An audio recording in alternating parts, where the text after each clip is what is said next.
Nobel শান্তি পুরস্কারের ঘোষণায় আশাভঙ্গ হল মার্কিন প্রেসিডেন্ট ডোনাল্ড ট্রাম্পের। কারণ তিনি ছিলেন এবছরের অন্যতম আলোচিত ব্যক্তি।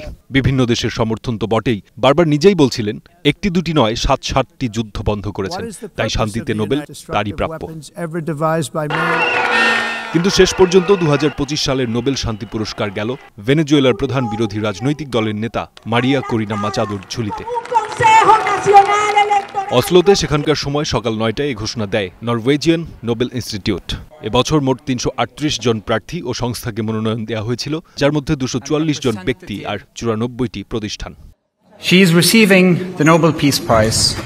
নোবেল কমিটি জানিয়েছে, ভেনেজুয়েলার জনগণের গণতান্ত্রিক অধিকার প্রতিষ্ঠা ও একনায়কতন্ত্র থেকে গণতন্ত্রে ফেরার জন্য শান্তিপূর্ণভাবে নিরলস সংগ্রামের স্বীকৃতিস্বরূপ মাচাদোকে এই পুরস্কার দেওয়া হয়েছে। ভেনেজুয়েলার আয়রন লেডি নামে পরিচিত মাচাদো দীর্ঘদিন ধরে দেশটির সামরিক শাসনের বিরোধিতা করে আসছেন। সাহসী ও শান্তিপূর্ণ আন্দোলনের মাধ্যমে তিনি আন্তর্জাতিকভাবে নজর কাড়েন। টাইম ম্যাগাজিনের ২০২৫ সালের ১০০ প্রভাবশালী ব্যক্তির তালিকায়ও স্থান পেয়েছিলেন মাচাদো। নোবেল কমিটি তাদের বিবৃতিতে আরও জানায়, ভেনেজুয়েলার গণতন্ত্র ফিরিয়ে আনার লড়াই ছিল সাহসী, শান্তিপূর্ণ ও জনগণের অংশগ্রহণমূলক, অথচ সরকার তা মেনে না নিয়ে ক্ষমতা আঁকড়ে থাকে। গণতন্ত্রই টেকসই শান্তির ভিত্তি।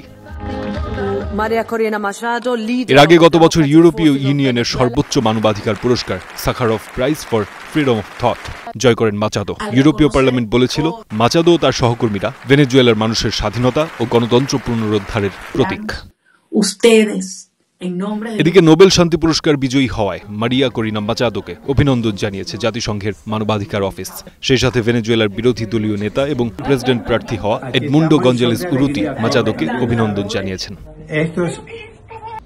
সরকারের দমনপীড়নের কারণে দীর্ঘদিন ধরেই পালিয়ে বেড়াতে হচ্ছে মাচাদোকে, তবুও তার সংগ্রাম থামেনি, যা আজ নোবেল কমিটির চোখে স্বৈরাচারের বিরুদ্ধে মানবতার জয় হিসেবে স্বীকৃতি পেল।